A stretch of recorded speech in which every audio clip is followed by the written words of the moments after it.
Christie's in London, King Street, June 9th, 2006. In the viewing rooms ahead of one of the most significant royal estate sales of the decade, a specialist named Helen Molesworth lifts a diamond tiara for the preview cameras. Both hands. The piece needs them. 6 inches at its highest point, the frame threaded with brown velvet ribbon so that the diamonds appear to float rather than sit. Diamond clusters in silver and gold, scroll motifs recalling Victorian flowers, the design simultaneously grand and weightless. The catalog placard on the display stand reads £150,000 to £200,000. That estimate, in 4 days, will prove to be one of the more spectacular miscalculations in the history of royal provenance.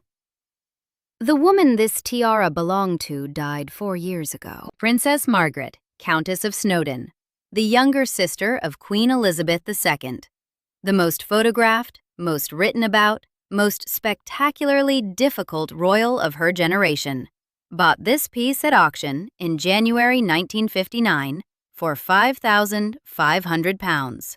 She wore it to her own wedding. She wore it in the most intimate private photograph her husband ever took of her. Across 3 decades of state occasions and gala evenings and royal portraits, this tiara was on her head. And now it has a lot number. The woman who authorized its sale is Margaret's daughter. Lady Sarah Chatto is 42. She lives in London with her husband Daniel, who is also a painter. She shows her own paintings at the Redfern Gallery in Mayfair under the name Sarah Armstrong Jones, her father's name, not her married name, not her title. And she is described, consistently and across years of royal coverage, as someone whose appearances at family events are rare. She does not undertake official royal duties. She does not give interviews.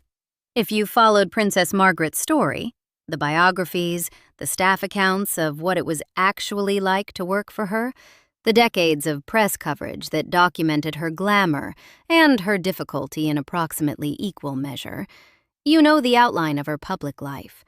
This isn't that story.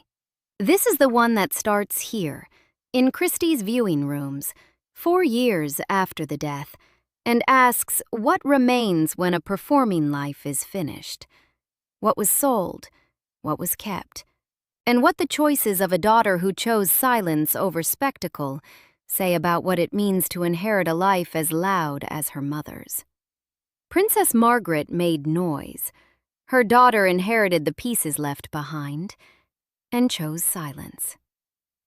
To understand what the auction meant, what was lost, what was transformed, what was permanently finalized, you have to understand what the objects meant to Margaret before Christie's ever catalogued them. The writer Hamish Bowles, reviewing Craig Brown's biography of Princess Margaret in Vogue, reached for specifics to explain his childhood fascination with her. He had grown up captivated, he wrote, by Princess Margaret's harebell blue eyes, her Minnie Mouse white shoes that fractionally elevated her diminutive form, and her mallard raw silk drawing room. The drawing room's color had been revealed in a Sunday supplement profile. He remembered it decades later. That is what Margaret did with a room, with a color, with a pair of shoes, with the specific frequency of her blue eyes against the specific hue of her upholstery. She made her environments so precisely themselves that they remained in people's minds long after the visit ended. She stood 5 feet 1 inch. She smoked through a long cigarette holder. She had preferences so exacting and so sustained across her adult life that they amounted to a philosophical position about identity. You knew who she was by what she wore, by what she surrounded herself with, by the specific gleam and weight of what she chose to carry into a room. The Poltimore tiara was the fullest expression of that philosophy. Gerard, the royal jeweler, created it in 1870 as a private commission for Florence Bampfylde, Lady Poltimore, whose husband served as treasurer to Queen Victoria's household from 1872 to 1874. The tiara passed through the family, and the third Baroness Poltimore wore it at King George V's coronation at Westminster Abbey in 1911, the piece's first documented entry into a major state occasion. It passed through the Poltimore family for 90 years until the fourth Baron Poltimore put it up for auction in January 1959. Margaret was 28. She wasn't yet officially engaged. The announcement of her engagement to Anthony Armstrong Jones, the society photographer, wouldn't come until February 26, 1960, more than a year later. But Lord Plunket, her deputy master of the household, recommended the piece, and she purchased it for £5,500 at auction. That transaction was premeditated. She chose her wedding crown before the engagement was public, 16 months before she walked down the aisle at Westminster Abbey. The obvious move, the royal convention, was to borrow from the crown collection. Her sister had done it. Future royal brides would do it for decades. Margaret had access, by virtue of her position, to some of the finest pieces in the world at no cost. She bought her own crown instead. Sarah Prentice of Gerard reflected on this choice for only natural diamonds. Women purchase pieces for themselves far more often now, but in 1959, that was still exceptional. Margaret chose the tiara herself, and the impulse behind that choice speaks to how much she must have loved it. The tiara's design allowed it multiple configurations. Worn in its full height, it was a statement piece of considerable grandeur, diamond clusters and scrollwork rising nearly 6 inches, the velvet ribbon at its base threading through dark hair so the diamonds appeared to float above the wearer's head. Reduced to its necklace form by separating and rearranging its elements, it became a diamond fringe necklace. Further disassembled, it yielded 11 individual brooches. Margaret wore it as a necklace at a gala ballet performance at the Royal Opera House in Covent Garden in 1960, months before her wedding. Again, at a film premiere in Charing Cross that October, the world saw its full form on May 6, 1960, when she arrived at Westminster Abbey by horse-drawn carriage in a Norman Hartnell gown, the velvet ribbon invisible against her dark, upswept hair, the diamonds practically hovering above. It was the first royal wedding broadcast on television. 300 million viewers watched. 2 years later, at Kensington Palace in 1962, Anthony Armstrong Jones photographed his wife in a bathtub. She wore the Poltimore tiara. Her hair was in a high beehive. She was grinning slightly sideways at the camera, the grin of someone who understands exactly how absurd the image is and finds that absurdity entirely the point. He kept the photograph private for 44 years, until 2006. It was released the same year as the auction, and Vogue described it with a directness that confirmed its iconic status. You know the picture. Princess Margaret, lying in a bathtub, wearing nothing but a tiara perched upon her head. The photograph was later exhibited in the Life Through a Royal Lens show at Kensington Palace in 2022. In that bathtub image, Margaret is performing even in private, for an audience of one, the humor and the grandeur held simultaneously. The tiara was, at that moment, not a piece of jewelry being worn to a state occasion. It was the entire argument about who she was, distilled into a single private photograph. For 3 decades after the wedding, the Poltimore tiara appeared with her at state banquets, state openings of Parliament, the Shah of Iran's state visit in 1977, royal portraits, and gala evenings. It was the piece she came back to, across the full arc of her public life. The rest of the collection tracked similar trajectories. King George VI gave his younger daughter an engraved gold cigarette case by Cartier for Christmas, 1949. The year is specific here. The king's health would begin its visible deterioration in 1951. He died in February 1952. The cigarette case he gave Margaret for Christmas 1949, the penultimate year before the trajectory clearly turned, was a specific, intimate, precisely chosen present from a father who would be dead within 3 years. It sat with her for more than 50 years. Through the 1960s, she wore a Cartier ruby flower brooch to gala performances and premieres, 5 gold petals unfurling, the rubies darkly vivid in photographs, the piece appearing again and again in the coverage of whatever event she attended. Queen Mary, her grandmother, left her a Fabergé mauve-enameled silver clock and a diamond Rivière necklace. Cecil Beaton photographed her wearing a 5-row Art Deco pearl and diamond necklace. That necklace will later appear in the Christie's catalog. The Beaton photographs remain. Margaret in formal pose, the pearls against her throat. The photographer who helped define the visual grammar of 1950s royal glamour, capturing one of its most sustained subjects. These weren't possessions in the ordinary sense. They were biographical artifacts. Each piece marked a relationship, a moment, a sustained aspect of who she had decided to be. By the end of her life, Craig Brown observed the arc of her decades, from glamorous style icon to a rather lonely figure, in ill health and semi-paralyzed, living out her days at Kensington Palace, Princess Margaret. The glamour had not been separate from the objects. The objects were part of how the glamour worked. When the mechanism contracted, when the gala evenings stopped, when the state banquets ended, when the body failed, the objects remained as proof that the glamour had been genuine. She burned her private correspondence before she died. The letters were gone. The pieces remained. 4 years after her death, her children consigned them to Christie's. Princess Margaret died on February 9, 2002. She was 71 years old. Her personal estate was valued at £7.6 million, and it was immediately subject to inheritance tax.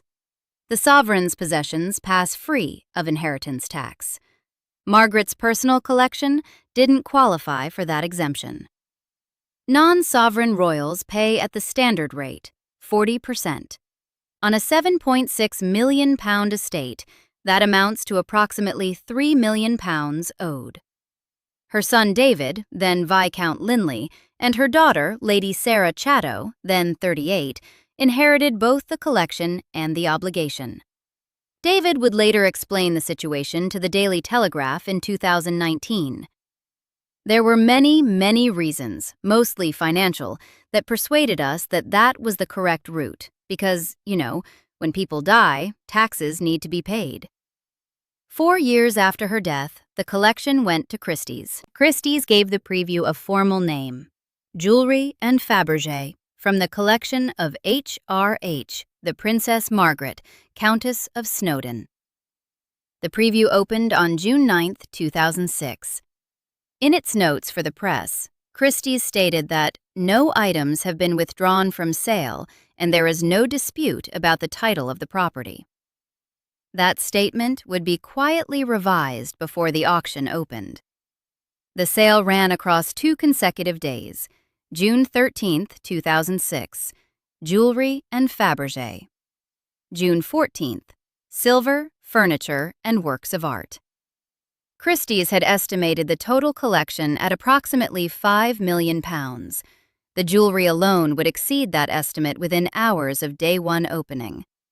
The bidding rooms filled. Queues had formed outside to view the preview. International buyers competed. Day 1's catalog listed 192 lots. Contemporary accounts describe the atmosphere as one of fierce bidding and unprecedented international interest. Provenance does something specific to the value of an object at auction. A ceramic clock that belonged to someone famous is worth more than the same clock that belonged to nobody in particular. Margaret had spent 6 decades making herself famous, photographed, and recognizable. The auction converted that accumulated fame into hammer prices. The Fabergé mauve enameled silver clock, Queen Mary's gift to her granddaughter, an object that had sat in the family across 2 royal generations, went first among the top lots. It realized $2,281,600, the second highest price ever achieved at auction for a Fabergé clock. The Lady Mount Stephen Diamond Riviere, also from Queen Mary and accompanied by handwritten notes in Queen Mary's own hand detailing the piece's provenance, sold for $1,828,224. Pietro Annigoni's 1957 portrait of Princess Margaret at 27, formal, luminous, a woman at the height of her glamour, captured by one of the most celebrated portrait artists of the 20th century, brought $1,249,570, a world auction record for Annigoni. The record price went to a private collector whose name was never announced. The 5-row Art Deco pearl and diamond necklace from the Cecil Beaton photographs sold for $509,312.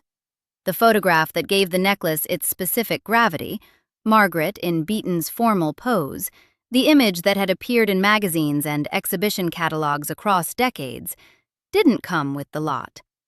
The provenance note would have to carry the history forward. The Poltimore tiara, estimated at £150,000 to £200,000, drew multiple competing bidders. Several serious buyers wanted it. The gavel came down at £926,400, nearly 5 times the high estimate. The buyer's identity wasn't disclosed. No name emerged in subsequent press coverage. The tiara hasn't been photographed in public since. King George VI's Cartier cigarette case, the Christmas 1949 gift, the father's intimate present to his younger daughter in the penultimate year before his health visibly turned, sold for $187,476. The lot description would have carried the provenance, given to Princess Margaret by His Majesty King George VI for Christmas 1949. 50 years of private meaning, catalogued, assigned a market value, dispersed to a buyer whose name we don't know. Day 1 closed at £9,598,160.